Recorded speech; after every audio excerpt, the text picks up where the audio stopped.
What's going on, guys? Thanks for tuning in to another episode of the Running Gold Standard podcast. My name is Zach Hernandez, and as always, I'm joined by my co-hosts Matt Llewellyn and Mike Andrews of Nothing But Niners. We got a great show planned for you guys this evening. We're a little late, as always. Apologies. We had to get some things straightened out, but we are live. None of that matters anymore. You guys know when you're here with 49ersHive, Nothing But Niners, there's a 10 to 15 minute grace period. So we appreciate you guys for hanging in there. We got a great show planned. Like I said, if you're watching on YouTube, make sure you hit like and subscribe. If you're watching on X, make sure you like and repost the stream and hop in the comments. We want to hear you guys' thoughts, good, bad, ugly, beautiful, negative, positive. We want to hear it all. Now that I got that out of the way, Matt, how you doing this evening? I'm doing good, Zach. Just had to, walk the dogs and do all that stuff. But we're almost to baseball season, which is one of my favorite times of year. We've had an interesting, I guess we could say, couple of weeks. Free agency and the like. Kind of a odd off season for the 49ers so far. So, honestly, it's good to be here. And I'm ready to talk 49ers football in a really odd sort of way, but we'll get to that. Definitely. It's odd. Mike, how you doing tonight? I'm great, man. Happy to be here. Looking forward to another fun and exciting show. And hopefully everything goes well. We'll see how weird the episode actually gets. So I'm excited. Yeah, I mean, it's perfect. It fits right in with the 49ers last year, calendar year. By the way, speaking of time, can you guys believe it's only been a month since football ended? Like this past Sunday that just happened, it was a month. So crazy. Feels like it's been 4 or 5 months already, but nope, it's only been a month. That's all right. We got plenty to talk about, plenty to do, plenty to handle. So obviously, there's a few different directions the show could go. I titled it 49ers Reloading or Rebuilding. That's kind of the overlying theme of this offseason, it seems. My first question to both of you gentlemen, are they putting way too much stock, hope, too much of their plans in hitting on the draft? Like that seems like a very, very high risk, high reward type plan if they are planning to get 4 to 5 starters out of this class. Do you guys think that that's ultimately their plan? And if so, are they putting too much stock in it? Whoever wants to go first. I'll go first. It's kind of scary if you think about the positions of need, right? Like we need another edge guy on the defensive line. We need at least one starting tackle on the defensive line, right? So if you're banking on 2 rookies coming in and contributing in a major way or starting, it is high risk, high reward, right? Like you could go out and get the best rookie at each position and still not know for sure that they're going to be any good at this level. So it is a very, very big risk. And I don't know.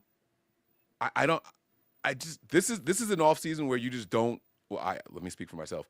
I can't see the goal of what the front office is doing at all so far. And I've come on and defended the front office saying that we don't usually go big in free agency, but this one just feels a little bit different. Like, where's the competition at least? Like, bring in the lower end guys, right? We got the Luke Farrell contract details that came out today.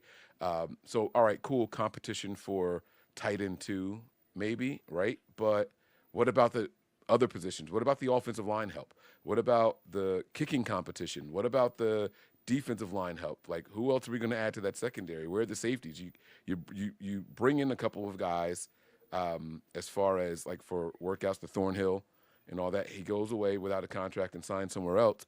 And then all the other safeties that you brought in are really special teamers. They're not gamers, right? They have no defensive snaps, less than 10% defensive snaps for one of them. So it's a weird offseason for sure. And if they are going with, well, it's okay, we draft really well because of how good they did last year, it's not going to give me a ton of confidence because I think that we're happy with the guys we drafted last year, mainly because of injuries and opportunities presented to them. So if we're drafting this year saying that, oh, well, we'll just start them right away, I don't know, because those guys at least had a couple of weeks into the regular season to get to know the plays and get to know the playbook and all, and they weren't we still didn't have a top defense. So what are you hanging your hat on? It's a little scary, honestly. Matt, what's your take on this? I listen. The bill was going to come due at some point, and no better year than this year, which, to be honest, for me is a pretty historically weak free agent draft or a free agent period. A lot of the guys that were allegedly going to come up, the Max Crosbys, the Myles Garretts, right? The guys that were asking for, out of their deals or whatever, end up signing big deals to stay where they were, almost like it was a leverage ploy to begin with. You get people that get cut, Von Miller still out on the market, or you have, again, Joey Bosa, which I know a lot of 49ers fans wanted to sign. But these are guys that either are past their prime or are struggling with some type of injury history. A lot of the movement in the NFL right now has been via trade. We saw DK Metcalf move on. We've seen, other guys move on. And so when you look at it, I think that this is a year where the 49ers have 11 draft picks. They had a really good draft last year. I can count, Dominic Pooney played day one. Malik Mustafa played pretty much day one. Renardo Green got reps day one, really became a factor, a couple weeks in. Obviously, Ricky Pearsall ended up having that, incident where he was shot. He missed, however long, 6 games. He came back and played in every game. You hope that you get something more out of Cowing this year, and you kind of go from there. You're kind of building on it. I think that everybody wants them to sign somebody, right? And none of the signings were sexy. It's, backup tight end, $20 million, whatever else. The big name free agent was Mac Jones, and the backup tight end is going to end up making more per year than Mac Jones is. So, what did they really do? I don't know. It is weird, like Mike said, to cut Kyle Juszczyk. I think they just wanted to take his whole dead cap hit, which was hit anyway, on the chin this year, so that it's all cleared out by next year. And then they just bring him back, which kind of makes you go, okay, well, are they going to use Kyle Juszczyk like they did, and they're just trying to get a tight end too? Lots of attention being paid to special teams. Most of their signings are actually special teams guys, which in a way is good because we wanted them to address special teams, but it's not the positions of special teams where I feel like they need to address the most, namely kicker and punter. Overall odd, overall low budget signings, and overall I think they're going to rely heavily on a really good draft class, which they're going to have to go out and prove that they can do it again, and they're going to have to go out and do it with the fact that the rookies are going to play this year and they're going to need them to play. And is Kyle Shanahan up for that? I guess we'll see. Yeah. Also, another thing that kind of worries me is that, okay, we saw some special team signings, but the depth pieces historically has kind of been where the 49ers have really used the free agency period outside of their 1 to 2, maybe 1 to 2 big signings. But there aren't those depth pieces aren't here this year. Like Jason Pinnock, they signed Trey Brown, which sounds like they're hoping to have as the third corner. So they're bringing these rookies in, right? Asking a lot of them to earn a starting role pretty early on. And knock on wood, obviously, but what if an injury happens? It's football. We saw what happens last year. They were down to the third, fourth running back. It's like they are putting themselves in a tough position here. But I also think at the same time, what was the alternative?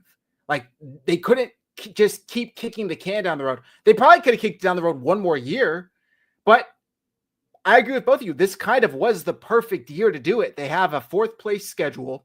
This year they face the NFC South and AFC South, right? It's perfect. It all lines up. They get the 11th overall pick. They have 11 draft picks. It's like if they were going to have to bite the bullet and do it, why not do it this year?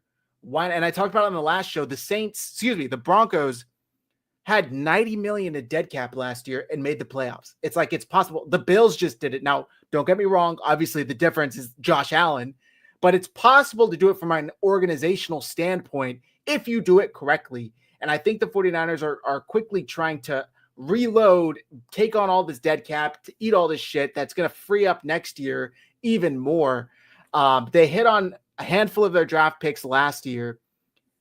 Realistically, what's the most we could expect as coming out as starters from this class? It's obvious not all 11 picks are going to even make the roster maybe they'll make the roster this year for once, but they're not all going to be high key contributors. So Matt, how many of these would you call like that's perfect? That's a great draft if they ended up with X amount of starters out of this in a year or two. With 11 picks, I mean, if they get not necessarily starters, but I would say if 5 or 6 are like actual contributors year one, that would be an excellent draft class. Okay. 5, 6. I mean, you're looking at 2 or 3 starters and then 5 to 6 like actual contributors. Okay. And you would hope your 11th overall pick is a day one starter. Like if he's not, then why are you drafting him at 11? True. So, and this kind of leads me to my next point is that this 11th overall pick has so much weight on it, right? Like it's like brings me back to I had 6 in the chat. I haven't been this excited about a draft pick. Well, I know exactly since 2021 when they trade all those damn picks to go up and get Trey Lance. So there's so much weight on this draft pick, but then you also have to take into consideration positional value, right? The offensive line has been neglected for so long, but this is kind of a deeper offensive line class for the most part, but also your defensive line. You have like 3 defensive tackles. Do you take one there? There's so many different ways they could go. Mike, I'll ask you the same question. If you have a different opinion, what would you expect coming out of this draft class as far as, wow, they hit it, we have X number of starters / high key contributors? Yeah, we definitely have to get I like the number Matt said, right? You want to get about 5 or 6 contributors for sure. And I think you need to probably find 2 starters, right? Now, when I say starters, I don't mean that as like day one starters. At 11, you want that, obviously, right? If you're picking outside the top 10, I'm going to call it a top 10 pick because I'm going to assume that 2 or 3 quarterbacks go off the board before the Niners pick. That's going to always help the teams picking just outside the top 10, right? But I don't think any quarterback is a top 10 valuation, right? Like, I don't think a single one of them. So if 2 or 3 of them go, you should be getting a top 10 player out of this entire draft. And one of those guys should be good enough for you to use as a starter. If that's the case, then cool. But you really do want to get some healthy rotation, right? I'm not overly concerned with the defensive linemen because we do rotate those guys throughout the games and throughout the season and all. Whether or not there's injuries, there's always been a rotation with Chris Kosarek here. So you do want to get some guys that can come in and out with some consistency. And I like what you said there, Zach. Also, we've been neglecting the offensive line for so long, right? Like, would Niner fans even know how to react if we went offensive lineman at pick 11? Right, like, and I don't know who it would be, right? Like, but if they ended up going, if Mimbu ended up falling, right? Like, would Niner fans be like, yeah, we got one, or they'd be like, oh man, we really should have got an edge to help both. Like, we're gonna find something to complain about no matter what. But they're putting a lot of pressure on themselves. So we'll see. Give me 5 or 6 key contributors, and maybe if we're talking about special teamers, I wouldn't be mad at them drafting a return specialist in the mid rounds. You know what I mean? Or in the late rounds, someone who is strictly going to be coming in here as a returner. So position be damned, but you know that if that's what their specialty is, then cool, let's do it. Yeah. By the way, this comment from Lyle, but even 2023, the line was mid. They underperformed. They still got to the Super Bowl. I know it's been so long for 49ers fans, but the goal isn't to get there. The goal is to win it. Like I totally hear what you mean. But it ultimately ended up being their Achilles heel, ultimately ended up being their downfall. What was the reason why Brock Purdy couldn't hit a wide open Ayuk in the back of the end zone on 3rd and goal in overtime? Is because Chris Jones was in his lap in under 2 seconds. So yes, they were able to make do, and it was a makeshift line, and they plugged in, they rotated Burford and Feliciano, and they got shit done weirdly. But against elite talent, which if you plan on getting to the bowl, you will face elite talent there, and especially on your way. You need top talent on your side too. So I think my whole point in all this is I'm tired of fucking picking the bargain bin for offensive linemen. Like we splurged at every other position. We have up until we just traded Deebo Samuel, 2 or 3 first 2-round receivers. First 2-round picks at receiver. We had a highly paid tight end, a highly paid linebacker, a highly paid left tackle. We do have one, But it's like, when do we get to address the offensive line? They drafted Mike.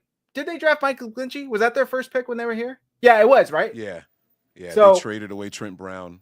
That's right. Mike McGlinchey. That's the only offensive lineman they've drafted in the earlier rounds. Outside of him, I can't Aaron even Banks think of was a Aaron second Banks. round pick. Banks was a second rounder. Well, that's good. Okay. But not tackle though, which is kind of what they need. And according to some of the stuff that I'm seeing from like Matt Barrows, they might run it back with McKivitz and with Brendel. That would be malpractice at this point. But I mean, would it surprise me? No. I mean, they essentially tore down the defensive line to Nick Bosa and a bunch of like replacement level players to do what with, you know? They have a lot of needs to fill there. They're going to need a second round edge or a second edge rusher. There was word on the street today that Drake Jackson may never play another snap of football. So there's a wasted second round pick. Everybody and their mother on the 49ers team was at the Georgia Pro Day, even though I wouldn't touch those edge rushers with a 10-foot pole. That's a direct quote from our boy Stewart too, who's like, I'm on board with him. Like the win rate on those guys is trash. Like this edge class is bad. After you get past Abdul Carter and maybe like Mike Green, there's nobody else that I'm really like wowed by. It's a lot of like rotational pieces, like number 2 guys, and you can't take that at 11. And who knows what's going to be there? You can get a defensive tackle. I don't know. I'm kind of thinking they trade back in my eyes. There's 2 Georgia defensive tackles that people are projecting to go in the top half of the first round, and even those guys. I was talking with Tony. He's like, Mike, if you look at when Georgia played like top tier teams, those guys got nullified. He was like, and they play such a heavy rotation, you can't tell if they're actually good or if they're just getting off when they get fresher, off fresh legs. Yeah. So he was like, even that's scary for him. So I completely like I don't know if this is a good draft to be picking early. I don't know. You don't know until the talent hits the field and starts to produce, right? There's always surprises, right? It's like, man, we really got this guy. Like, I can't believe he's that good. But it's tough. It's tough. It's nerve wracking. It makes me so anxious. Like, I'm nervous in a positive way, if that makes any sense. Yeah. And I don't know. I have the sneaking suspicion. There's a couple of guys that I think are going to be busts, man. Like Kelvin Banks. I know people like him. I don't really like him. I don't like his arm punch. I feel like he can get bullied when guys get in on him. And that's like what we've seen out of right tackles. That's what we've seen out of McGlinchey. Someone gets up in his face and he gets knocked into the dirt, you know? I still will never forget that still image of Micah Parsons essentially having him sideways in the air, you know, and I don't want that. And, you know, so, a Shamar Stewart, who I've called Jadeveon Clowney Temu version, you know, who looks fantastic on the, you know, all the measurables, and at the underwear Olympics, he looks great, but his production in college was garbage, was terrible.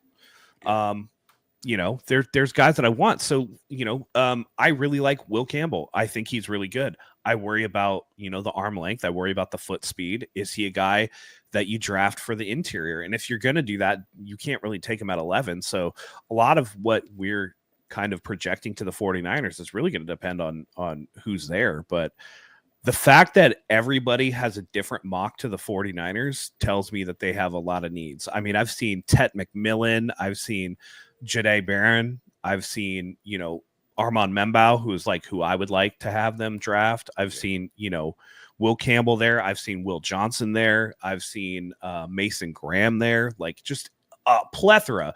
And when you have that many, first of all, if they draft Tet McMillan, that's a mistake. 2 years in a row, round 1 wide receivers. Excuse me. But when you have that many different mocks, I mean, I remember Solomon Thomas was pegged to us real early. Bosa was pegged to us real early. You know, Javon Kinlaw was one that was pegged to us real early.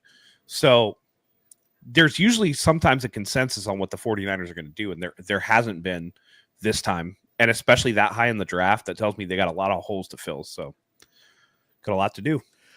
Would you guys feel a little bit more comfortable when we step back? Like, so, all right, let me use your, who'd you say? Kelvin Banks, right? And, yeah, it was Kelvin you said, right? The tackle.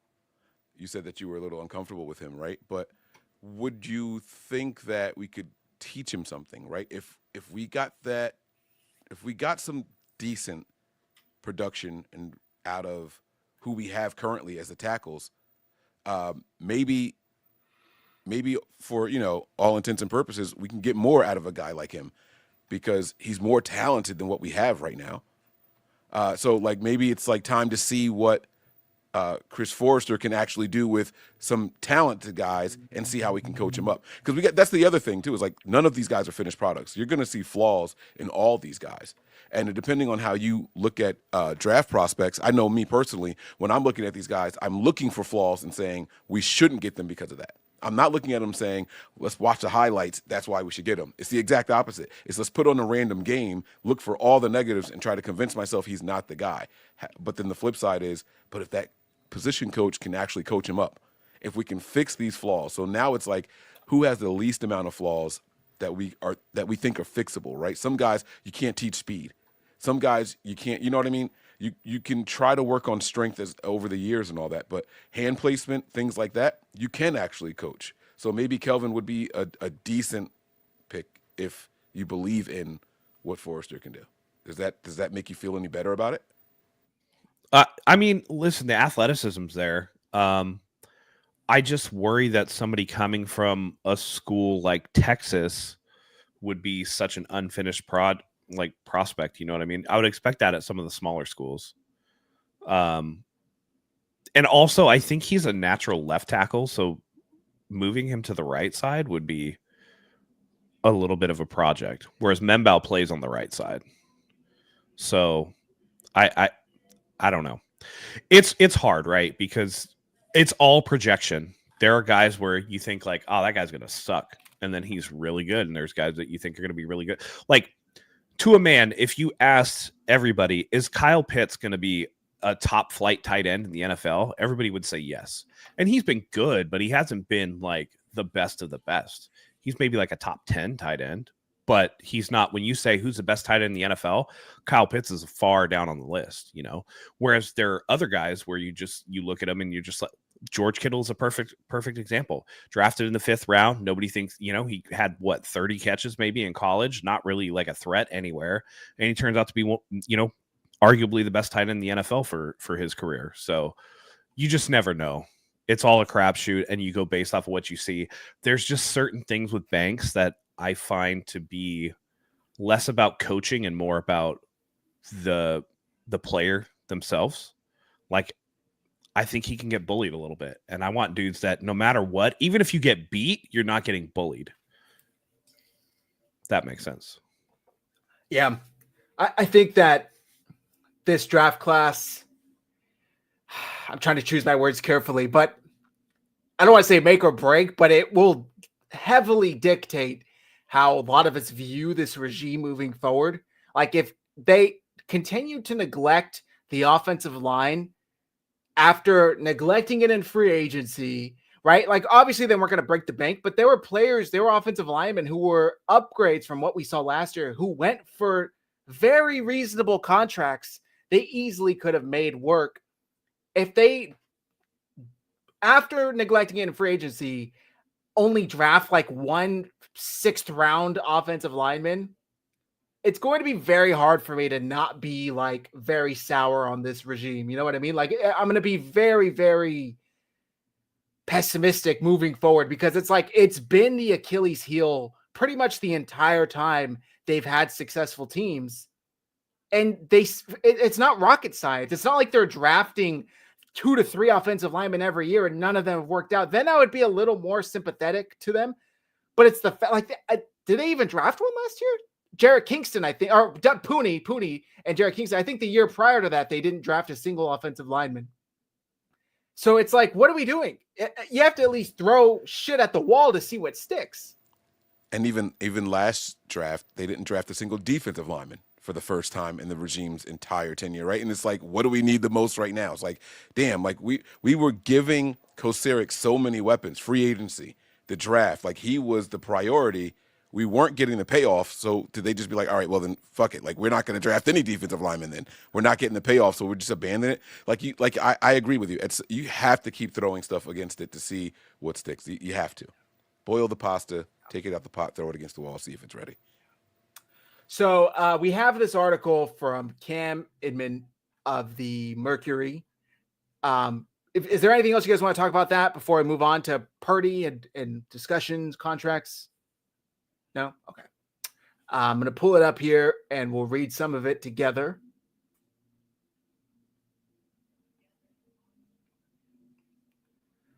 Cam Inman, he writes, 16 players got plucked. Oh, let me make sure the screen is good. All right.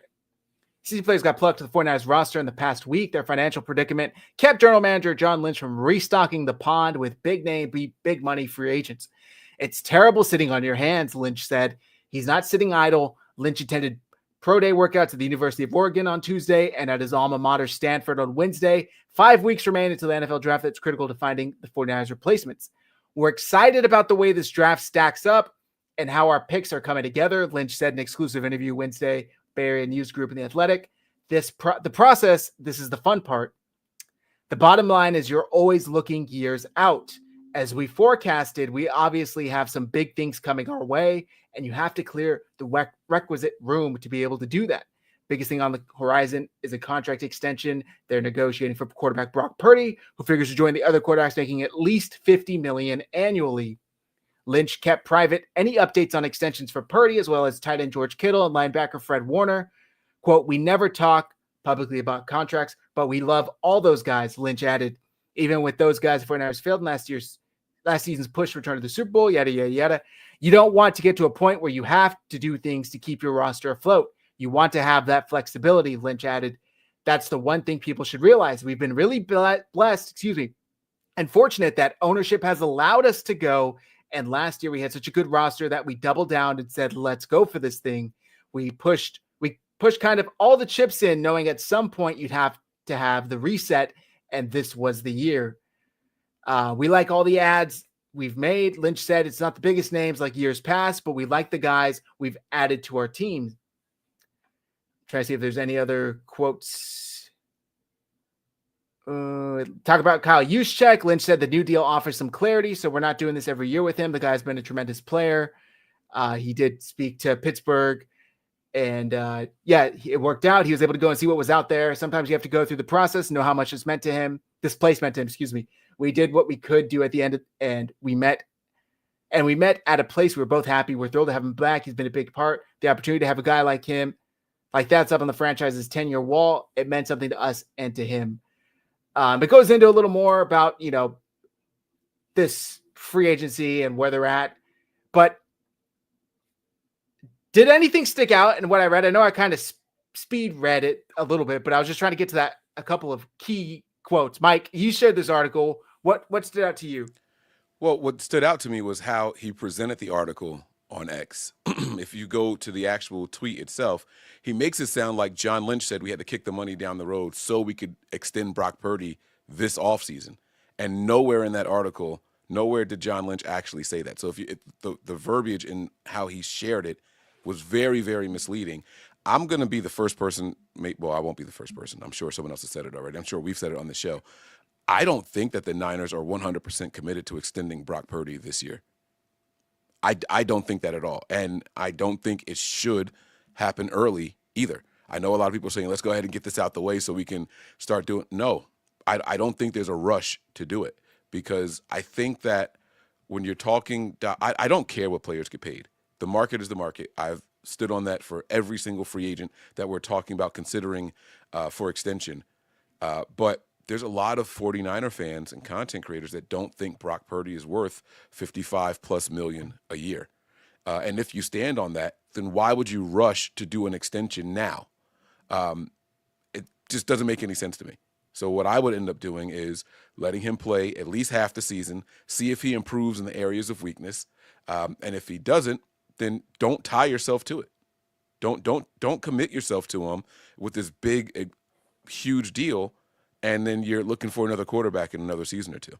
It doesn't make any sense to me. I would not be afraid of tagging Brock Purdy for a year or two like Kirk Cousins got in Washington.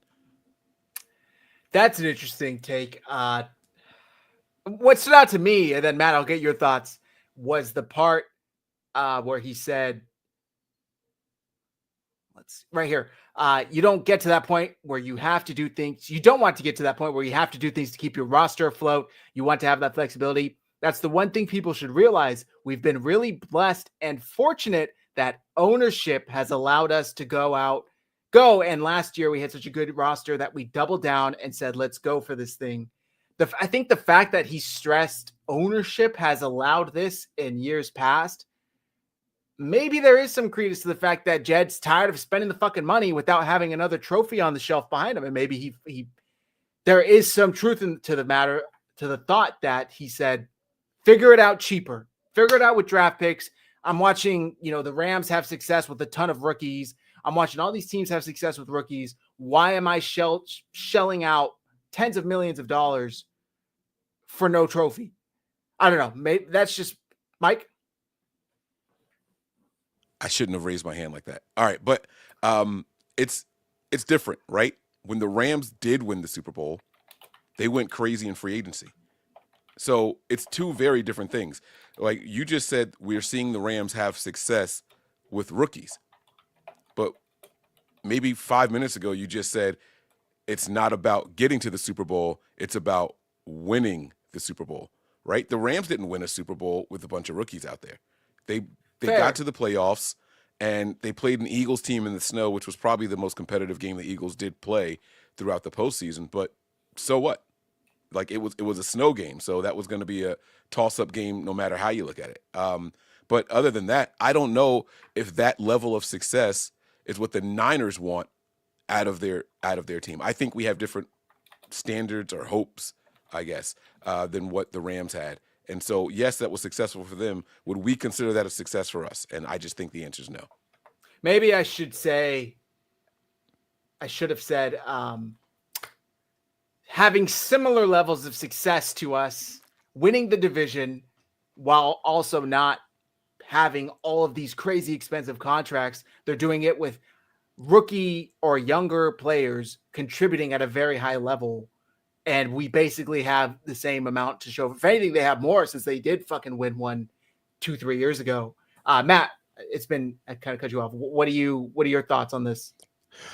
So I feel a little bit differently than what you pointed out. I think that the whole ownership has allowed us whatever. I don't think that's necessarily a past tense, and I don't buy into this whole financial whatever. Jed's tired of spending the money, whatever. The 49ers run at a profit. Like that's simply how it is. They made $140 million, I believe, in profit last year. I think there's more to the fact that the bill is going to come due at some point.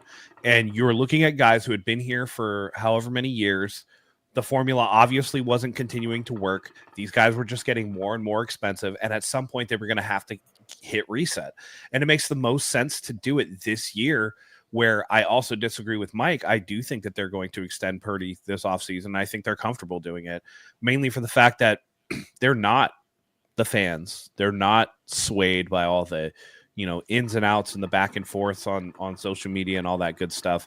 And the fact of the matter is they are tied to Brock Purdy, whether they like it or not. The fact of the matter is that this is their, third, fourth quarterback? Third, if you really count. They paid Jimmy Garoppolo. They paid up the wazoo in draft picks for Trey Lance. Those didn't work out. I mean, how many opportunities do you get? If they miss the playoffs again this season, there's going to be a lot of talk about them potentially losing their jobs. And then it doesn't even matter if you're tied to Brock Purdy or not, because this regime will not be here for the next quarterback. So they better pay him. Otherwise, it's going to create a lot more animosity. And, Mike, I know you don't care the dollar amount that players make, but I know a lot of guys in that locker room are going to be going to bat for Brock Purdy to get paid based off of what he's done for the team. So I think that that's going to play a big part, much more so than whatever, the Grant Cohns and the Matt Mayokos and the Matt Barrows and the David Lombardis and whoever else have to say about what's going on. You get that stuff done, particularly that way. It informs you going forward of where you get to go when all this dead cap money comes off of the books and you're allowed to go out in free agency and supplement these rookies and go back next year in the draft with more draft capital, right? Because they didn't sign a bunch of free agents, which means they're going to be maxed out on comp picks, which means they're going to have another 9, 10, 11 draft picks next season where they can further restock that cupboard for a run. I just think that it's John Lynch basically saying, like, look, we doubled down on it, and now we can't afford those players anymore. So they got to go. We can't really replace them in free agency. We're going to go the rookie route. We're taking the financial hit this year, all things being equal, and whatever happens. And what better year to do it when you get a potentially healthy Christian McCaffrey back, when you get a potentially healthy Brandon Ayuk back, whenever he comes back, another year George Kittle, you get a healthy, and to start the season, Ricky Pearsall, you get somebody who they're obviously high on in D Winters back. You get year 2 Malik Mustafa. You get year 3 Jair Brown, who, if you can coach him up, at the very least can be an ample replacement for the departing Talanoa Hufanga. You have year 2 Renardo Green. You got to fill out that defensive line, but there are things there that you can do. You get a healthy Trent Williams, who's not going to be holding out in the offseason, who could come into camp in much better shape than he's been. And you have a last place schedule. So there's no better season for them to try to get over the sting of just pure amounts of dead cap money. And Zach, like you said earlier, the Denver Broncos did it with $90 million in dead cap space. The 49ers, I think, are at 84 right now. I think a vast majority of that's going to come off the books, if not all of it is going to come off the books for next year, including Kyle Juszczyk, who, again, they ate his entire dead cap, 3.6, whatever it was, this year, rather than spreading it over 2 if they would have kept him on the roster. So it's, they got people to extend. Warner's going to be coming up. Kittle, you want to make him a Niner for life, then you're going to have to pay him again. And, there's mouths to feed. But the way that you do that with your stars is by replenishing through the draft. And I think they're kind of taking the hit on it this year. Yeah. Also, I think there is something to be said about not only the message it sends to the rest of your team, but also the message maybe you put out there with your relationship to a player. Brock Purdy's eligible for an extension, and he's done just about all you could have asked him to do. As for the 49ers, he had one down year, but who on the team last year had a great year aside from maybe Jawan Jennings? You know what I mean? Well, here's the thing. His down year was Mac Jones' best year, and you still got people out there saying that Mac Jones is going to push him for the starting role. It's like, no, it's not. Even Mac himself is saying he's here to learn. No, it's not. Of course he's going to say he's here to learn. And no, I don't think he's going to come in on day one and take the job or anything like that. But the truth of the matter is, this is the guy that Kyle wanted all along. During the Trey Lance, right, Zach, you said the last time we were excited about a pick, so we traded all the way up and we ended up getting Trey Lance. But all the reports, everybody was saying Kyle's guy is Mac Jones. So if that's the case and he's on this roster now, maybe he won't take the job week 1, obviously, right? But that doesn't mean that he can't push him. Doesn't mean that now, not for nothing, I think Purdy played better when he had 2 guys behind him that were supposed to be ahead of him on the depth chart, right? They were still on the roster and behind him, and Purdy was out there killing it. That was the best version of Brock Purdy we saw. Maybe it was because we had no expectations or anything like that, but as the expectations grew, I think Purdy kind of came back down to earth. So now, what was the difference? You got Brandon Allen and Joshua Dobbs behind him versus a guy that everyone is saying Kyle wanted. So now it's like, all right, now I got to step it back up. It's going to bring the best out of it, right? This is kind of what we want. We want this level of competition at every position. We don't want to just settle for Brindle at center. We don't want to just settle for McKivitz at right tackle, right? We want some competition at these positions. We want it at the quarterback position too. And that's why I said I wouldn't rush to if you extend them now, there is no competition. There is no looking over your shoulder anymore because the Niners are just going to go out there and play him if they pay him. I say, and again, I say let him play the first couple of weeks. I'm not saying don't extend them this year. That's cool if you do. And even if you do it early, it's cool. But I mean, what's the harm in not doing it? What's the negative into making him look better or kind of hoping that he plays harder or plays better? The negative is that you make it so that he's like, all right, fine, I'm gonna play this out, and then I'm leaving. Or the price goes up. Where do you guys think he's going? Or the price goes up. Okay. Yeah. You don't think the price goes up? Listen. Look at the deal. Look at the deal that Derek Stingley just signed, and tell me that signing Diamador Lenore when we did was not an asset for this team. Oh, I thought that was a genius signing. But when did that happen? I mean, well, they signed him in mid-season. Sure, but now you look back at it, and it was a good signing, and it's a prescient signing. It's the same thing, that you see across the league where they're like, oh man, if only we would have. It's the same thing. They didn't do it last year with Brandon Ayuk, and it ended up costing him an extra $4 million a year. So, I mean, you can play both sides of that coin. But the reason why the whole Mac Jones going to eventually push him thing doesn't hold water for me is that at no time whatsoever was Brock Purdy, who Kyle Shanahan thought was the best quarterback on the draft, in their camp, in no position was he going to start.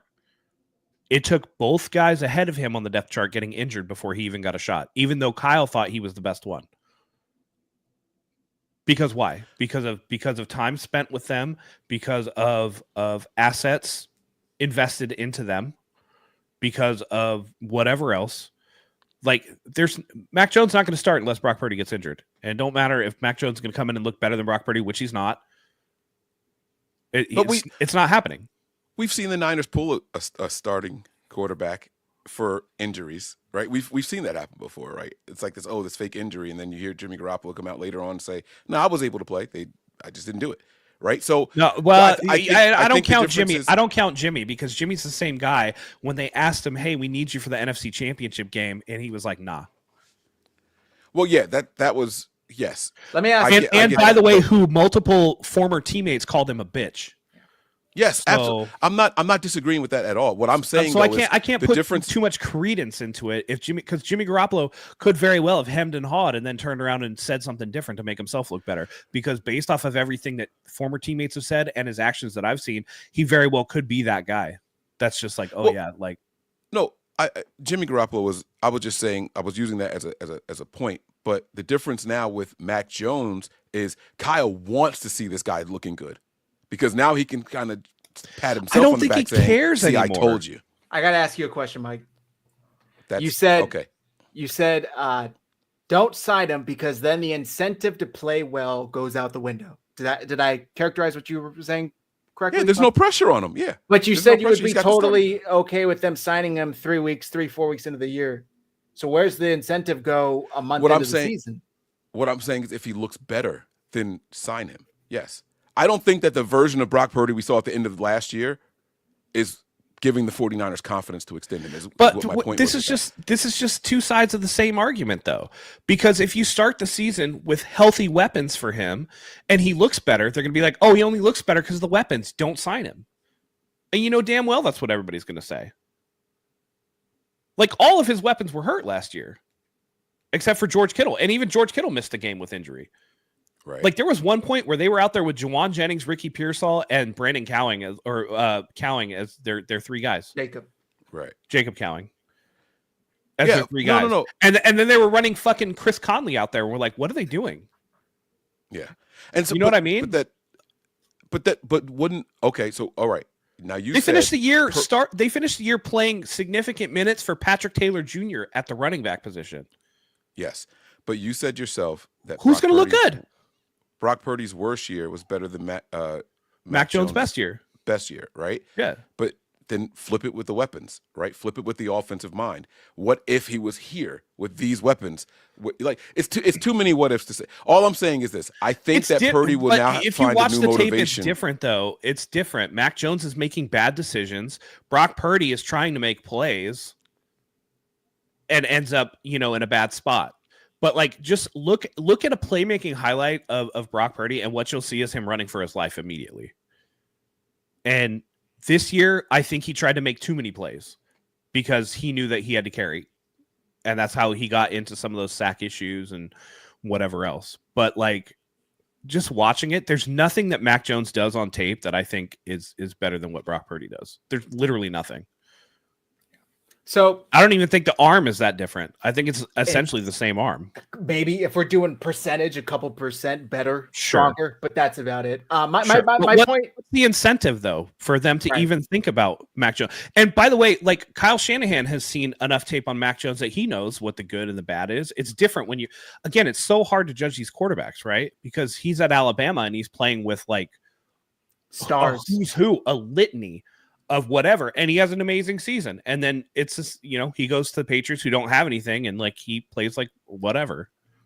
And then he comes to the Niners with George Kittle and Christian McCaffrey and Brandon Ayuk and sits his ass on the bench behind Brock Purdy and never fucking plays. Oh, stop it! You can't tell me you're curious to see if he could replicate. I'm not. I'm not. I know. I've watched Mac Jones. I watched him in college. They were specifically, and Zach, you can attest to this. Specifically, Mac Jones out of those top 5 was dead last on my list. Out of those 5 quarterbacks in 2021.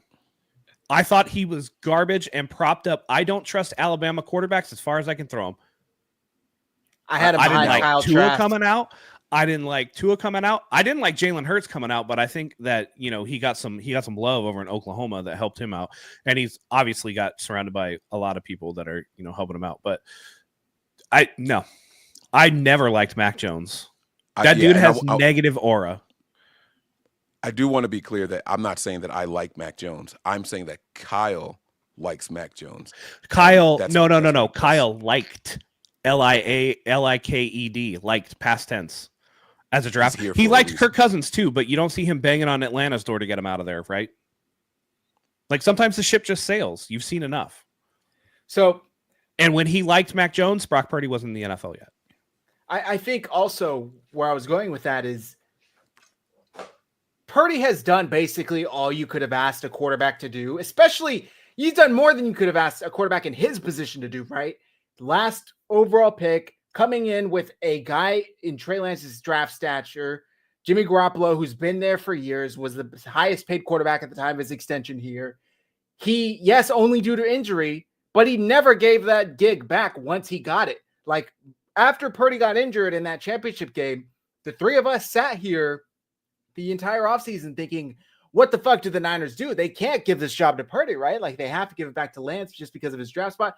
They shipped Lance across the country to a fucking rival. They said, we don't care. You're out of here. We know what we have in Brock Purdy. We're comfortable keeping you. And then he went to put on an MVP caliber year, completely shit the bed on Christmas night, unfortunately, which cost him, in my opinion, the MVP. But last year, I don't think is a fair representation of who he is as a player. Because again, I ask you, aside from Juwan Jennings and Deommodore Lenoir, who on the team looked great? Who looked like a star? Oh, maybe you could argue Kittle, but I really don't think too many players. Everybody was hurt. The wide receivers were shit. Brandon Ayuk gets his knee blown backwards in week 6. Like Deebo Samuel's out there looking like a damn tub of lard eating a McChicken. He has no help. Ricky Pearsall gets shot. And I'm not making excuses, but we have to put this into context. Like this shit happened for a reason. It's not like the 49ers went from Super Bowl leading in overtime, 5 seconds away from winning it all, to 6-12 or 6-11, and everything else remained the same. Like, no, clearly shit hit the fan. They drove off a bridge. Half the players didn't even make it on the car. It's like shit went down badly. So I think, real quick, and then I'll let you respond, Mike, it sends a bad message to the rest of your team as far as what is expected of you to get an extension. This dude just went out and did everything he could, played at the highest of levels, proved every single doubter wrong. And you're going to tell him, can you do it one more time? Can you do it one more time? It's like a quarterback always has to do it one more time. Even if you win the Super Bowl, you still have to come out and do it one more time. Now, I will say look at Trevor Lawrence, but not like this. But not like this. Not to get paid. No, but I do want to give Brock Purdy some props because with all that negative, he still I don't think Brock Purdy was terrible last year by any stretch of the imagination. Now, I think that last year really showed us who Brock Purdy was, right? I think that we were disappointed with the team overall, right? The defense was bad. The offense was bad. Brock Purdy wasn't terrible last year by any stretch of the imagination. So I think that bodes well for him, right? So, Zach, I know why you were saying, oh, well, all these guys were injured, so he didn't look as good. I think he looked good considering the offensive line was shit. The weapons were shit, and he was still delivering the ball in stride to certain players, and he made us really say, oh, my God, could Juwan Jennings be a wide receiver 1 on another team, right? So he did a lot of things well. I want to be very, very clear at what I'm saying about Brock Purdy. I just think that the Niners have to find another way to keep him motivated. I think that they have to put a little bit more pressure on him somehow because there were a couple of drives sporadically throughout the season where I felt like Brock Purdy was kind of just going through the motions out there. That I didn't like seeing. I like seeing the Brock Purdy thinking that he had to hold off some people behind him. That's the version that I like the most of Brock Purdy. I like Brock Purdy with his back against the wall in the second half of the NFC Championship game against the Lions, right? And then just finding a way to go out there and win. Yeah, we ended up winning that game, but if Brandon Ayuk doesn't catch that ball off of the defender's face mask, that had nothing to do with Brock Purdy. That was a terrible throw by Brock Purdy, right? Like, you need things to go right. You need your weapons to make a play for you. And when all those weapons were gone, when the offensive line was shit, Brock Purdy still looked good. I think we can win with Brock Purdy. I do think that we can win a Super Bowl with Brock Purdy. I like the idea of someone poking him from behind. Pause. Like, I like the idea of someone standing behind him saying, hey, I'm here if you fuck up. I like that idea. And I like that it's someone that was directly tied to the rumors, at least, of Kyle Shanahan. That's all I'm saying. I'm not saying that he's going to come in here. I didn't like Mac Jones coming out either, just so we're all on the same page, guys. But I want to see him getting pushed. I want to see Brock Purdy being excellent now. I want to see him get back to what we saw with him and what made us think that this guy is the guy. We got a super chat here from Delvin Thomas. Thank you very much. Our draft picks will step up and show out right at the gate. Our rookies will become stars their first year. Remain faithful. Thank you very much, Delvin. Appreciate it. The lot's hanging on them, so I really hope they do. By the way, also got a comment here from Brandy Hill Sr. So he can't carry a team, basically. I mean, he couldn't carry last year's team. I'll tell you that. And I don't know how many quarterbacks could, aside from maybe 3, 4 in the league. Like, I don't think it's a bad thing to say. There are maybe 3 to 4 elite quarterbacks that could win on almost any roster in the league. And Purdy's a tier below them. Like, I don't think that's a knock on Purdy. I think it's almost impossible to get one of these alien quarterbacks in the league. So, yeah, he couldn't carry last year's team. Listen, there's a middle ground between, the Lamar Jackson, Josh Allen, Patrick Mahomes of the world, and trying to insinuate that he's going to be replaced by a dude that's on his third team. a little middle ground. There is a middle ground there, believe it or not. Yeah. Like, I mean, and you should thank Josh Allen, by the way, because now Purdy's not going to get Dak Prescott money, which is great. Because listen, there's no argument to go back and be like, hey, I need $60 million a year. It's like Josh Allen just took 55. So no, I wouldn't be so sure about that, but we'll see. I wouldn't be so sure. Josh, you guys got to remember that Josh Allen already had big money coming in and had the high guarantees and the signing bonuses and all that stuff. That was more of an extension of the extension, right? This is the first deal for Brock Purdy, and he doesn't know if it's going to be his last one. They're going to want to break the bank. They're going to want. Again, the market is the market, right? And I don't think people are going to rush out to give people Dak Prescott money anymore. Just like I'm sure no team is going to be rushing to give a fully guaranteed Deshaun Watson deal anymore. Like, you get some of these really bad deals that everyone around the league goes, yeah, we're not doing that. Yep. And I think that's where we're at. That Dak Prescott deal was a bad deal. Yep. By the way, Jalen Hurts, Super Bowl MVP, Super Bowl winning quarterback this year. There wasn't clearly Saquon Barkley changed, but last year's Eagles team was a very good Eagles team still. He couldn't carry that team. Like, is that a knock on Jalen Hurts? Like, no, sometimes shit just doesn't go your way. And clearly he needed a loaded roster to get it done this year. No knock on him because he did get it done. But it's like every quarter. That's why I hate this shit. Like, oh, he only succeeds with weapons around him. Which quarterback can play with ass around him? Like, who has 3 ass receivers, an ass tight end, an ass line, an ass coach?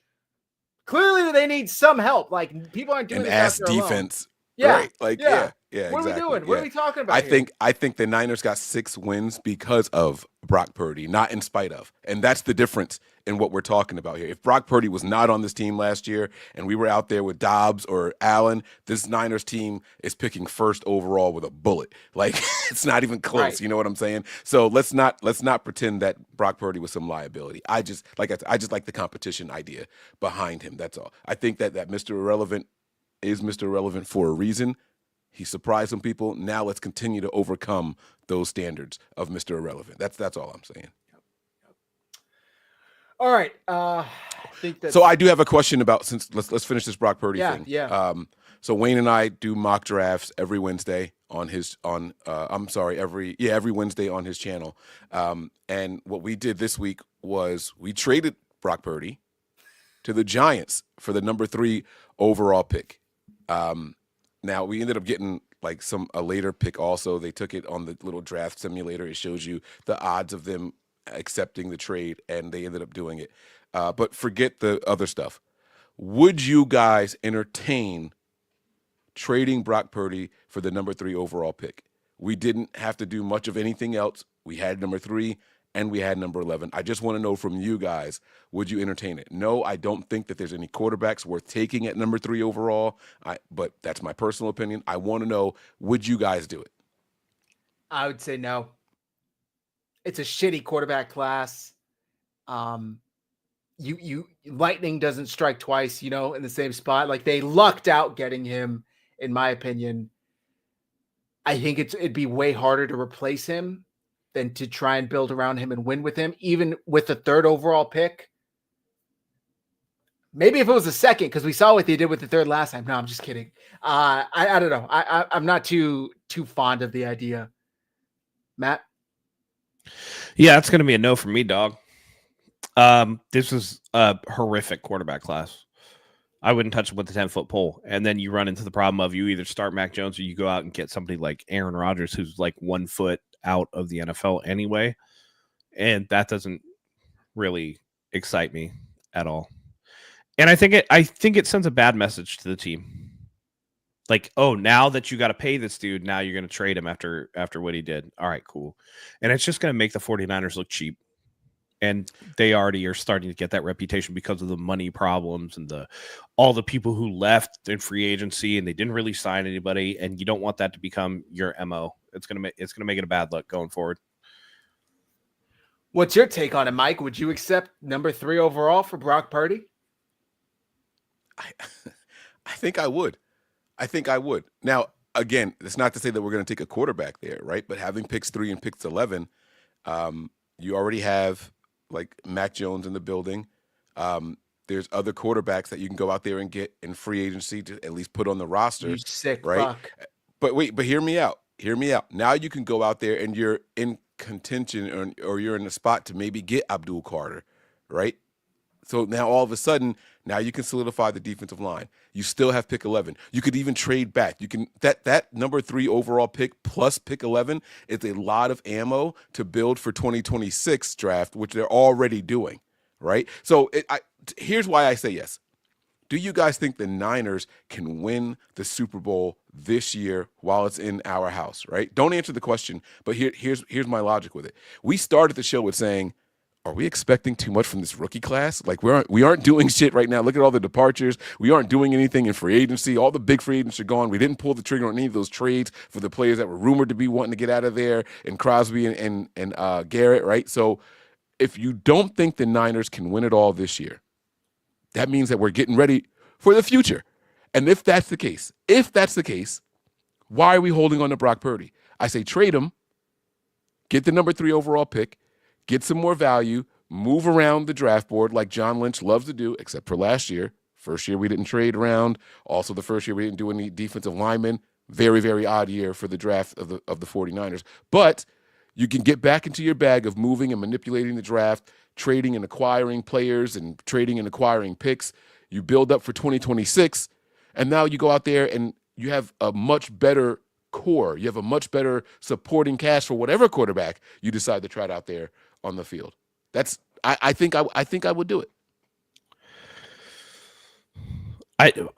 To what end? Tell me, like you say. Tell me you think the Niners can win the Super Bowl this year. That's not necessarily the point. The point is that you keep them in contention. I've always said you build like the Patriots with Tom Brady used to build. You build like the Pittsburgh Steelers have built. You built to maintain contention and then try to make a run when you can. But like resetting at the quarterback position again, like who are you going to get? I know everybody out there, the popular thing is going to be like Arch Manning, but like what happens if he like falls on his face at Texas, or what if he's not all that?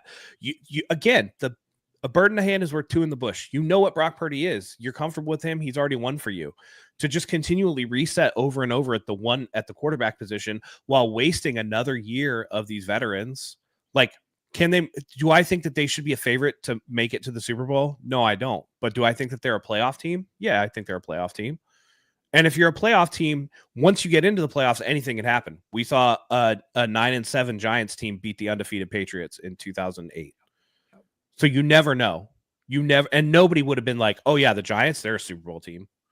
You never know. So I don't think you take that chance, because if you trade Brock Purdy, even if it's for number 3, even if it's for Abdul Carter, you're essentially saying, yeah, this season's over. It's a wash, because we're not going to find anybody to play quarterback that's going to be able to carry this team. Sorry, Mac Jones not going to do it. Aaron Rodgers isn't going to do it. Aaron Rodgers had a lot of talent in New York, and they didn't make the playoffs. So I don't know what you would do. I clearly don't like the idea, Mike, but there is one guy who is out there, I think he's still out there, that would make this a little easier to go down. And that man is Jameis Winston, baby. If they got Jameis Winston in here right now, I would say, okay, maybe we can swing it. He's still available. All right, a pre-draft trade of Brock Purdy for the number 2 or number 3 pick. Let's just say the number 3, because that's what we did in the trade, right? So that happens pre-draft. Let's say that happens in 2 or 3 weeks, right? So now you can go out and get Jameis Winston. You can maybe take that flyer on Aaron Rodgers. You could maybe even say, hey, is Kirk Cousins that guy for this year? While still having all that stuff, right? Because you're not acquiring Kirk Cousins for a first. You're not going to do it. Right? You're going to get him because he's beat up, he's old, he's injured, blah, blah, blah, blah, blah. You're going to go out there and get him for what? A second? At best, a third, right? So you look around the league, and all of a sudden it's like, all right, we can do this, and now we have all this. We have 3 and we have 11. You know what I'm saying? Like it's a pretty cool thing. I'm just saying to entertain the idea. That's all I'm saying, is that it becomes very tempting. You bring in Jameis with Mac Jones here. All of a sudden it's like, all right, we got some competition. It's a cool thing. I'd rather shit into my own hands and clap vigorously than have that happen. It wouldn't. You can't admit it wouldn't be the most entertaining thing that's happened here in a while, though. I don't find Jameis Winston entertaining at all. Man, Jameis is you are a liar. Listen, I'm not saying that you got to like the guy. I'm not even saying that you got to think he's good. Listen to me. I know people who hate. Oh, this is not a political show. I know people who hate Donald Trump. He is entertaining as fuck. Hilarious. I don't care what you say. I think that's like Jameis Winston, bro. That's Jameis Winston. I think he's groan-inducing. He is on the same tier to me that Russell Wilson is. Oh, no, not at all. Except that it's because Jameis is like an actual, like, short bus, semi-functional idiot. He's like a child. Jameis Winston smiles. That's the difference between him and Russell Wilson. Russell Wilson was doing this shit trying to be serious. Listen, we should not pick on handicapped people on this show, okay? Stop it. You stop it, Matt. Oh, he is not a window licker. Don't disrespect the 40-40 fruit. 40-40, baby. Nobody in NFL history has ever done 40-40. 40 TDs, 40 INTs. The man had LASIK after and hasn't been given hasn't gotten a starting chance yet. But he ain't throwing close to 40 touchdown passes after that fucking LASIK either. We'll never know. He's never played with this roster, baby. He's never played with this roster, baby. Let's go. All right, let's go. I'm convinced. Get Brock the fuck out of here. Let's go. I got one. The worst. You guys are the fucking worst, man. I love it. Let's go, baby. No, I'm kidding. Obviously, I'm kidding, man. But I was about to say, listen, even if you think Jameis Winston is entertaining, by like week 7, when the 49ers are like 1-6 and he's thrown his like 15th interception of the year, everybody's gonna be like, all right, fuck all the entertaining shit. This dude sucks. We should have kept Brock. It'll be his 10th pick 6. There's that clip from him last year. You know, I pray and I pray the Lord delivers me from pick 6s. How do you not like that? Do you see how excited this idiot was? This guy was to play in the snow. Part of me feels like it's performative, though. I think that's like the biggest part, is that some of it I do think is performative.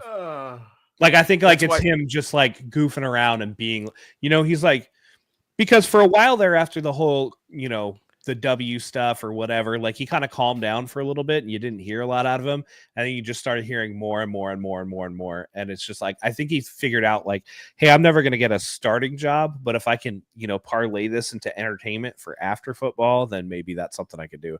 And I feel like it's an angle. I feel like it's a gimmick. Maybe. I don't know if he has that level of cunning, devious in him. It's 100% performative. That's why they mic'd him up for the whole week of the Super Bowl. Yeah. Like, he's riding around on. He's 100% entertaining. That's what I'm saying. You don't have to like the guy. He is definitely entertaining. It would. I will say he's.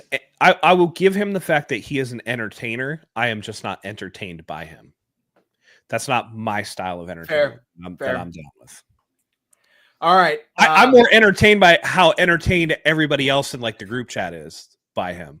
Because y'all like, you would think he was the second coming, but like to me, I'm like, oh, that's Uncle Rico. That's like legit Uncle Rico. I wanted Jameis over Mac Jones.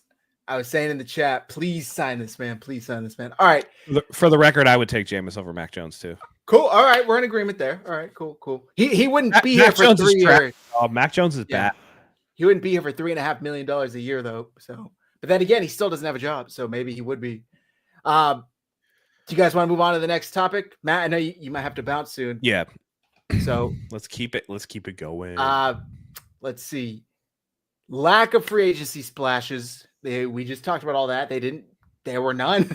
No free agency splashes. The biggest Juice is back after we let him go. So we didn't even know he had to come back, but he's back. That's what I was gonna say. The Niners are so desperate for a free agency splash that they created their own. Let's cut this guy and then sign him back in free agency. Like, it was the most desperate shit I've ever seen in my entire life, man. Right. Just for some content on social media. All right. So with that said, obviously there were no big splashes. They didn't really fill any positions of need. If anything, they're at a net loss with all the starters they lost. That all said, how would you rank the team's areas of need from greatest to weakest? Obviously, probably not going to put wide receiver at 1. Probably not going to put corner at 1. Oh, maybe you would. I don't know. Travarius Ward left. What would you say? Why don't we start? What would you say the top need is? And for the record, I just want to put this out there as like the biggest hater in the world. Jameis Winston has never thrown 40 touchdown passes in a season. He's a 30-30. He meant 30 for 30. He was exaggerating when he said 40 for 40. Yeah. It's been years. No, there are people in the chat being like, "Oh, when has Purdy ever thrown for 40?" And it's like, well, Jameis didn't. Oh, either, yeah, so. no. He meant 30. 30. Yeah, Jameis' high is 33. So 30. I would say probably at this point, out of their own making, defensive line. Like, they tore that thing down to the studs. They got rid of guys. And, people say they did it for no reason. But, I mean, again, if you watch the tape on top of looking at PFF, PFF is not the end-all be-all, but if you watch tape, you kind of see it too. They were horrendous against the run. Floyd, Malik Collins, Hargrave barely played, was, overpaid for what he was. But those guys were horrific against the run. And the 49ers got ran over last year a lot. Very soft up the middle. There were a lot of times where they would give up 7 yards on a 3rd and 5 to a run. So I think they're going in a specific direction. I think they want run stuffers. And I think that's like a good move. Listen, pass rush wasn't really getting home anyway last year. So if your pass rush isn't getting home and you have shitty run defenders, that's a bad combination. At the very least, if you can get some run stuffers, even if you're not getting like the rushing the passer or whatever, you hope that your DBs are good enough that, they can kind of create enough time and you don't have to worry about getting run on because you got guys that'll just chew up those gaps. So I think because of that, defensive line ends up being the number one position of need because of the 49ers kind of own making. Go ahead. Yeah, I can't disagree with you on defensive line. Just for the sake of conversation, I'll put offensive line just because they've neglected it for so long. From a sheer number standpoint, it has to be defensive line, though. Like, I think they have 3 active defensive tackles on the roster right now. Like Kalia Davis. I'm forgetting the other guys' names, but it's like Davis, Givens, and the Anderson. Anderson. Thank you. Yeah. So Damn, dude, that's rare that my brain works Evan functionally Anderson enough is to. still on this team. Yeah, yeah. Rare that my Nice. brain works well enough to remember shit like that. Yeah. So I think aside from DT, I got to go with offensive line. And I put it area of need just in the fact that, yes, they might have bodies, but they're shit. Like it says a lot when Colton McKivitz wasn't even the worst member on the line last year. Like Jake Brendel rated like 60th. Like that means that there's all 32 teams plus another 27 backups that were ranked ahead of him. Like it's almost impossible for him to be that bad, yet he was. So now I forgot that they signed Matt Shaughnessy. I'm interested to see what he has because he was pretty decent, with Atlanta, and then he had the knee injury. Let's see if second year after knee injury if he can make something of that. But kind of interested. And also don't cut my man Drake Nugent short, who was really good at Michigan, and I hope that he gets like a meaningful shot. Yeah, he actually looked solid when he did have whatever few playing times he did. By the way, SD or Pockets. Also, Jordan Elliott, I think, is still here. So they do have Elliott. Is Jordan Elliott an end, though? I thought he was inside. Maybe I'm wrong. They have him. I thought he was a tackle. Yeah, they have him as right tackle. Okay. Mike? Yeah, so I'm going to specify. I'm not just going to say defensive line or offensive line. I'm going to go with right tackle, right? This doesn't mean that, so you're saying the biggest need. I'm not saying that that's what they have to address at 11, but I do think that right tackle is, let's get the ends for our quarterback locked in, right? And I do think that center is a very, very important one to solidify. But I think right tackle has to really grace it. The NFL is designed for shootouts. So let's be super clear here. If you have a really, really, really good defense, you're the rarity, right? The reason that 9-7 Giants team beat the undefeated Patriots because they were the rarity and they could get after the quarterback, and that defense was really, really, really good, right? That's not what the NFL is built for now. It's built for high scoring, high production, and so that's going to start with the offensive line. So I agree with Zach, but I want to specify the right tackle position. We just aren't getting enough from there. It's not even a Band-Aid, right? Like we have a 6-inch gash that is down to the bone, and we're trying to use the liquid Band-Aids to hold it together, right? And it's not suitable. It's not good. As much as we sat here and criticized Brock Purdy earlier, we emphasized the why, right? We talked about the injury at weapons, and then we talked about how bad the offensive line was for him this past year. We've got to solidify that. We're sitting here with our fingers crossed, hoping that Trent Williams comes back and is in shape, and even if he takes a step back, still be a top 10 left tackle, right? But Dominic Puni, take that next step forward. Be as good as you were last year at the beginning of the year, not once the team started figuring you out the last 5 games of the year where you went back down to the middle of the pack as far as production. Take that next step forward, right? But then from there on over, it is all question marks. I think that tackle position is going to be a little bit more of a need for the Niners. I think we can get by with some of the centers that we have on this roster and those guys getting shots. And if we have to settle for Brendel again, then so be it. But we got to do something other than McKivitz. We cannot run him back out there again. We felt this way this same time last year. And we did it with there's no way that's what they're really going to do. There's no way we said that when they were talking about we were going to trade Mike McGlinchey. Well, the answer had to be in-house, and it's not McKivitz. So who is it? I'm excited to see what they do this year. And it was it was McKivitz all along. We can't do that again to ourselves. We just can't. We deserve better. We got to get that right tackle position solidified. And get a real one. Like Matt said about who was it Banks, I think, right? Don't give me a guy that plays left, move him to the right, and then hope that when Trent leaves, you can bump him back over. No, fuck that. If you want a right tackle, draft a right tackle, right? So let's solidify it with a real right tackle. Don't stop moving these guys all over the place and saying, oh, well, it was a year of growth because we needed. No, we don't have time for that. Get the guy in here, whether it's a free agent or a draft pick, but get a right tackle.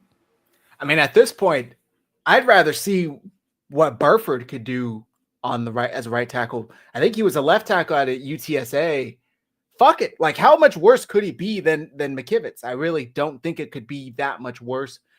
He was rotating in 2 seasons ago with Feliciano.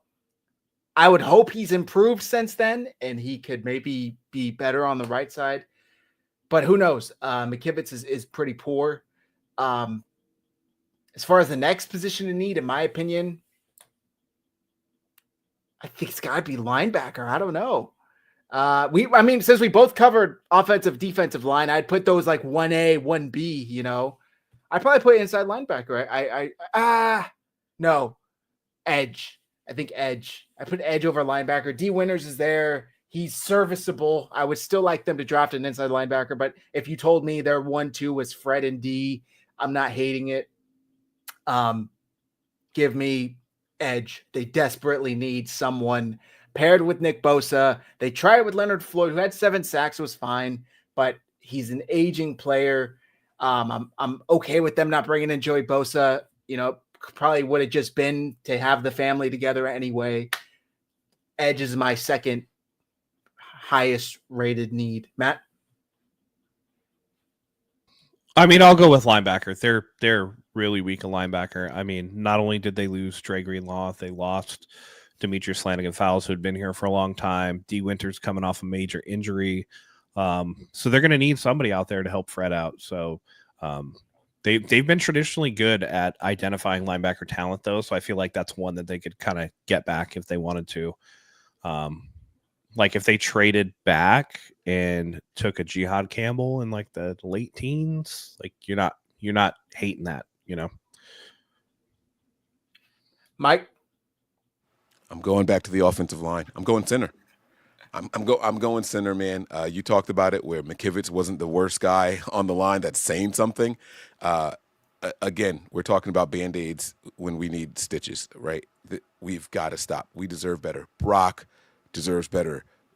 Winston deserves better. Jones deserves better. Whoever we have back there under center, they deserve better than what we're trotting out there. And so I'm definitely going with center. Again, while I would love to say that defense in any positions are the top needs, we still do have a Nick Bosa. We still do have a Diamador Lenore. We still do have a Fred Warner. Those are all pros or Pro Bowlers at each position group on the defense. We don't have that on the offensive line anywhere.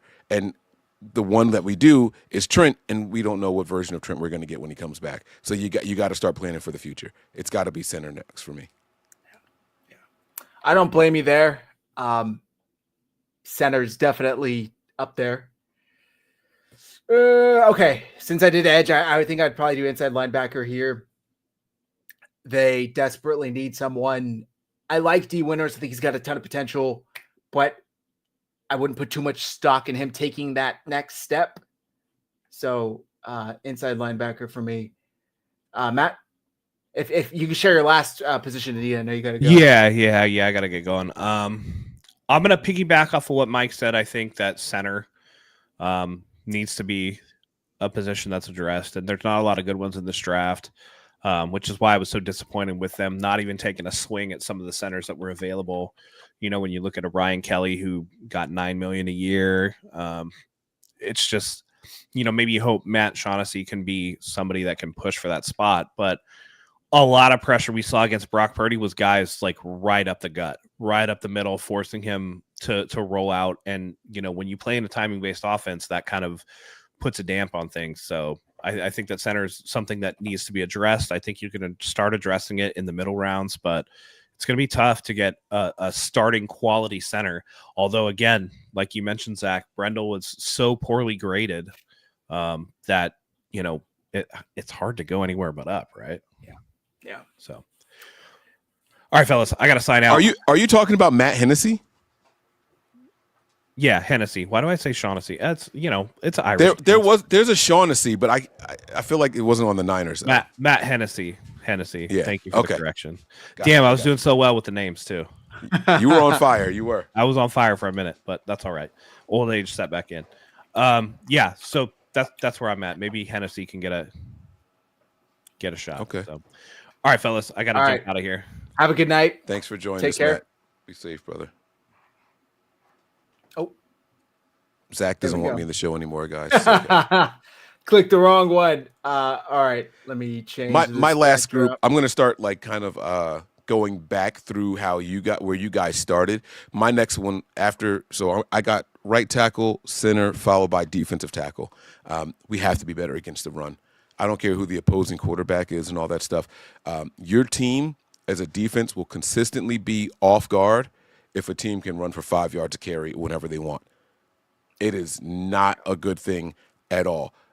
Every play is a potential to be a run or a pass. You're never in an advantageous position if you can't stop the run. So that's where it goes. So we're gonna solidify that offensive line in my book. We've got wide receivers, we've got tight ends, right? You solidify that offensive line. We've got a quarterback. Now let's stop the run and force teams to have to throw. And that's when the defense can all of a sudden start looking good. That's when you can start, even though with the no-name players, right, you got the edge guys, you can blitz a corner, you can blitz a safety, you can blitz a linebacker, right? Now you can start to manufacture some pressures, right? But if you don't have defensive tackles, if you can't stop the run, you're screwed. You're absolutely screwed. So I'm going with defensive tackle as my next one for sure. Okay. Cornerback, Travaris Ward left.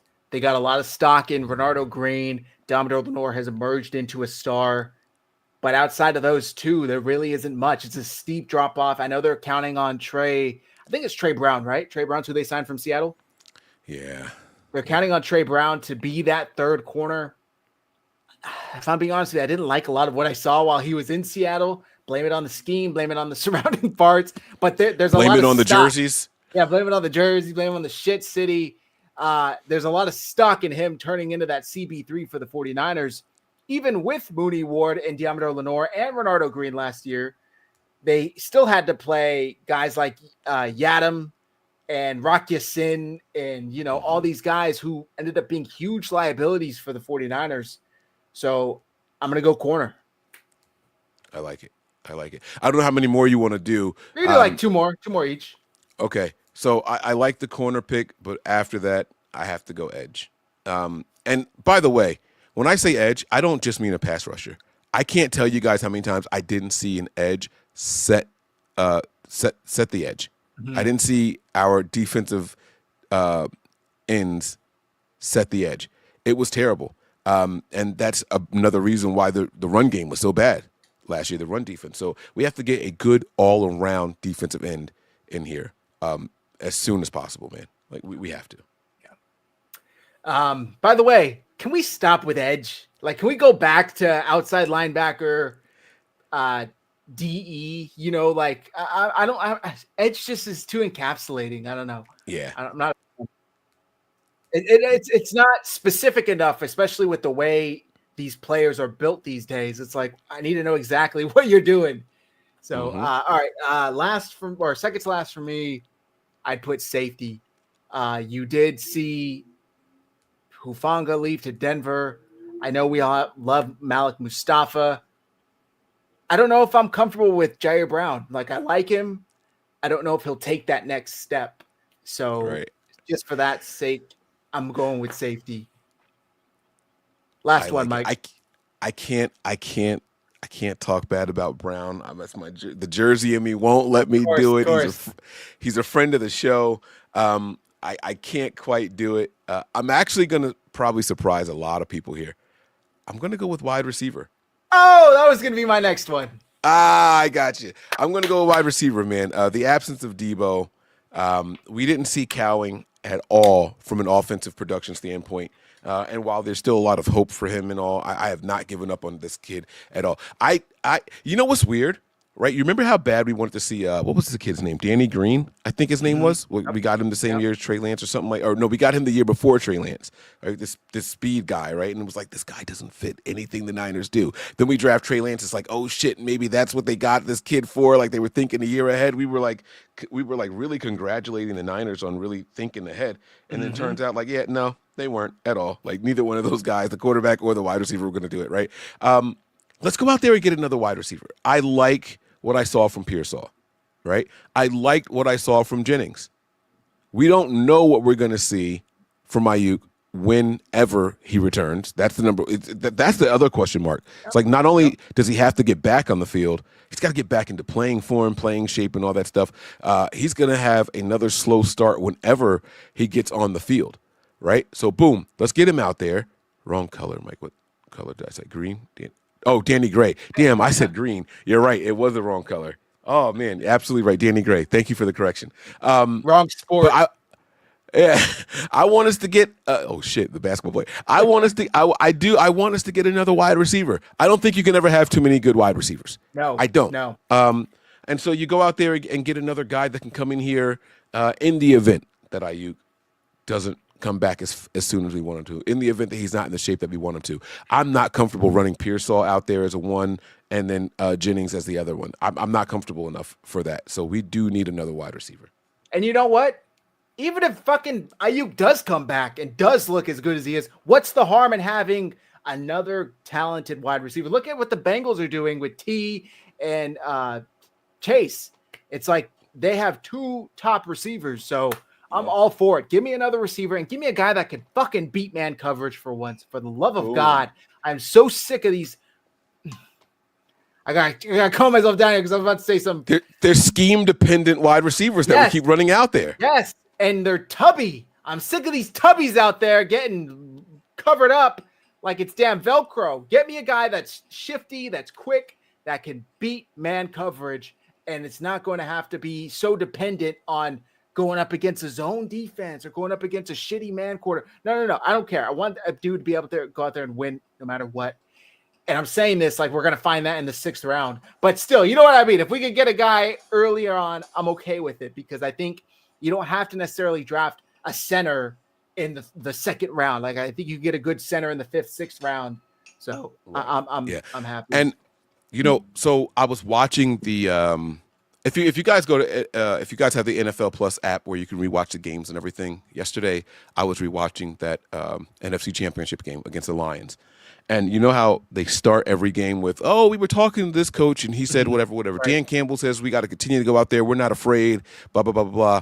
And then they got to the part where they were talking about Kyle Shanahan. This is all before the first kickoff of the game. And Kyle Shanahan said two things that really, really stood out to me during that pregame. It wasn't an interview, but it was like a recap. They have like the production meetings throughout the week, right? Yes. Yeah. There were two things that stood out to me. One, Kyle was in his bag. He was talking some shit. He said, yes, they're a good team. They surprised a lot of people. They didn't surprise us, and they've never played a team like us. They've never played a team as resilient and as tough as us, and we have to show them that today. I didn't know Kyle talked that kind of shit in production meetings. Maybe it's because we do so many pregame shows and all that stuff, and we're usually live up until the point of kickoff and all that. I miss that kind of stuff now. That really made me think, oh, shit, Kyle's he's in his bag. The second thing that he said was they asked him, how's it feel? You got Debo back now. What are your plans for him type of thing? How do you feel? What's the difference in your offense when Debo's in there? Kyle said in the production meeting, he said, a lot of our offensive plays that are centered around Debo are specifically for him. And when he's not there, we have to do a lot of adjusting because he's such a large part of the game plan. Mm-hmm. It's not that, all right, if Debo's not there, we can run these plays with somebody else. No, these are Debo Samuel specific plays. So then what that made me do was go back and look at Debo's targets throughout the course of a year. If all of these plays are manufactured specifically for him, now I know that sometimes the play is designed to go to Ayuk or the play was designed to go to Kittle and Debo just happened to be open, right? So you got to take out 33% of it. That's a lot of plays that only one person was occupying time, energy, and practice for, as opposed to I can put this person in that position. Get me some pure, real wide receivers. This gimmick shit has got to go. So I'm with you. Get me guys that can come in here, beat man coverage, down in and down out, and we don't have to scheme these guys open. If you have the ability to scheme people open, that's great. I love the fact that Kyle Shanahan will scheme specific types of plays for specific types of players, but that shouldn't be 50% of your offensive game plan. That is insane to me for one person to occupy that much time and energy and effort. You can't do that. You cannot do that. So I think that there's going to be a bright side to Kyle Shanahan being gone.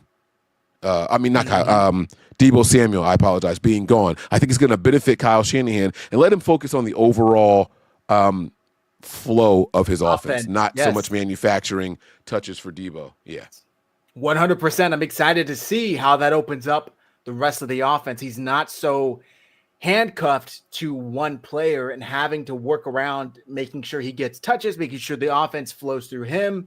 By the way, all of that being said, and this motherfucker still comes out on Twitter complaining about lack of touches. Like, come on, man. Come on. What are we doing here?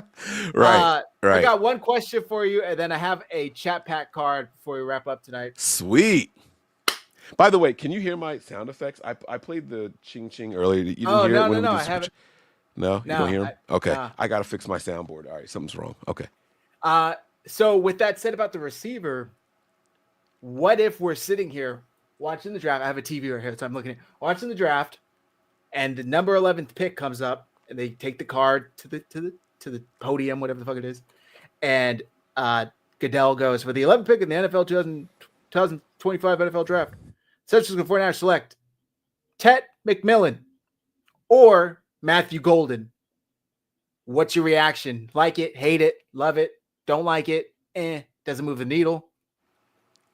All right.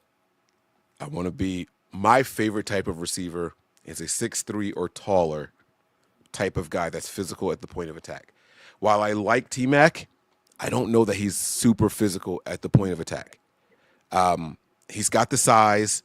I like his speed for his size also, that catch radius. I love all of that about him. I think he is – I can't even call him Juwan Jennings with more speed. He's got that size with more speed, but Juwan Jennings is fearless across the middle. Juwan Jennings is the point of attack receiver that the Niners have. He's not going to do it. And I don't know enough about Golden to respond, so I don't know if I would like I'm it. just fighting out now. Golden's only 5'11". Right, but I don't know if I don't know if I'm confident enough for T-Mac to be the guy at 11. I don't think so. So there's no receiver you would be okay with the 49ers making like a splash move, really shake it shit up and take it at 11. Not with the limited research that I've done so far. Fair, not yet. Fair. Give me more time. I just turned the page to start looking at prospects now because I want for the first wave to be over free agency and all that stuff. So I would have to now I'm starting my wide receiver research. I'm sure I'm going to fall in love with a wide receiver at some point. And I'm going to be like, oh my God, this is the guy. Like there's a tight end that I like, right? Now, I wouldn't want them to get him at 11 because one, he's a tight end, but Elijah Arroyo is hands down my favorite tight end in this draft as far as pass catching ability, route running, right? I mean, he's such a good route runner. They should probably move him to wide receiver, have him lose some weight and go out there and do his thing that way, right? Like he's 6'3", he's got good speed, but he's got a ton of injuries, and so his production isn't there. But when he's on the field, if you look at what he does per game, he's really, really special. But he just can't stay healthy. He's got an injury damn near every year. And so that's a big issue. So like how I fell in love with him, and he's probably going to be a 5th or 6th round pick, right? Like I like that kid a lot, but he's not getting drafted in the first 3 rounds. I'm sure there's going to be a wide receiver I fall in love with at some point. You say you had injury history? Yes. Yeah. He's a Jag. Oh wait, no, Trent Baalke's not there anymore. That's right. Yeah, Niners might have a shot. We got a chance now, baby. That's right. All right. Chat pack. Wait, time. but you didn't say how you would feel about it. Oh, I would hate it. I would absolutely hate it. It would be intriguing, sure, but like Matt said, 2 first-round picks in a row on receivers while you're just neglecting like half of the roster. No, this isn't the class, right? Like if it was, there were a couple classes where they had really stacked receiving classes. Not this one. So I'm sure they could find a guy 3rd to 6th round that could come in and contribute, but they're also not going to be asking a rookie receiver to come in and be their wide receiver 1. Like Juwan Jennings was 12 yards away or whatever the fuck it was, 20 yards away from 1,000 yards. You got Pearsall coming off his rookie campaign. Ayuk hopefully comes back at some point early enough to be meaningful. And then you got Jacob Cowing still. I don't think it would be a smart move at all. All right, chat pack time. Let me switch the banner. In your own not so humble opinion, what is your most likable quality? Chat, feel free to answer as well. My most likable quality about myself. Yeah. Yeah. I think I'm adaptable. I can go into a room with anybody and get along and hold a conversation. And I've had, it's weird because I've had like people that I report to at work say, Mike, like the way that you can just relate to and like put your reports at ease. Like I have 20 people who report to me at work. And so for my supervisor to notice like the different walks of life that they all come from and they're all comfortable and confiding in me and being honest with me, he was like, you have a special way of relating to people, right? That's at work. I grew up in church. And my family was like, we want you to teach Sunday school, teach the little kids, oh, we want you to teach the teenagers because they seem to really relate to you. Hey, do you want to teach the adult class? Like, it was like, I have this like knack for people to be able to pay attention to me. And so I think that's probably one of my, like, I'm almost like a chameleon. I got along with everybody. I took my wife with me to my 20th high school reunion, 20 year? Holy shit. Yeah, it was. Wow. It was my 20-year high school reunion. And I overheard people telling her, I went to go get drinks. And when I came back, I guess she asked them, like, what was he like in high school type of thing? Like, I don't know. But I heard them telling her, like, Mike got along with the jocks. He got along with the nerds. He got along with the Hispanic club. Like, I danced in the Hispanic club in high school, right? Like, I did the hip hop courses. Like, so they were like, he gets along with everybody. There's never a situation where Mike was out of, a comfort zone. So that's got to be it for me. That's awesome. It's funny. Literally, when I read that card, that was going to be something similar to my answer. Is I feel like I'm a chameleon. Like I could fit in anywhere. Since that's taken, two things. I guess I stay calm. Like almost no matter what. I'm always like, I could be stressed out at work. You would take one look over me. You'd have no idea.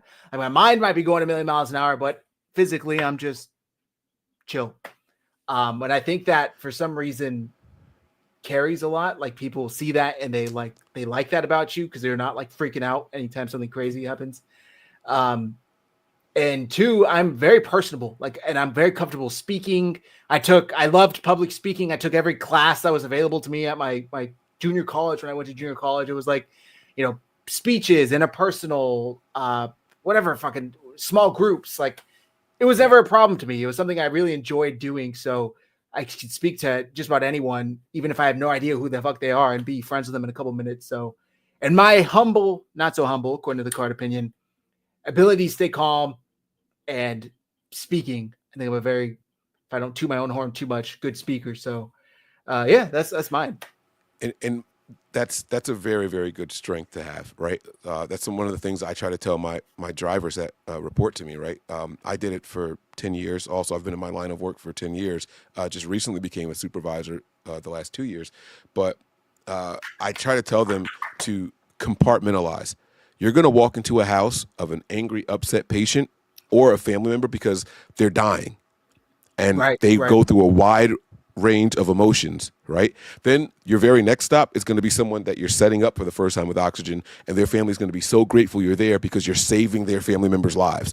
You have to leave your issues, I tell them, in the van. You have to leave your issues in the van from one stop to the other. You get all your frustrations out in the van, listen to whatever you got to listen to, scream, whatever. But when you get out that van for the next house, it's your first stop all over again. Right. And you have to treat that family as if they're the most important stop of the day, because to them, you are the most important stop.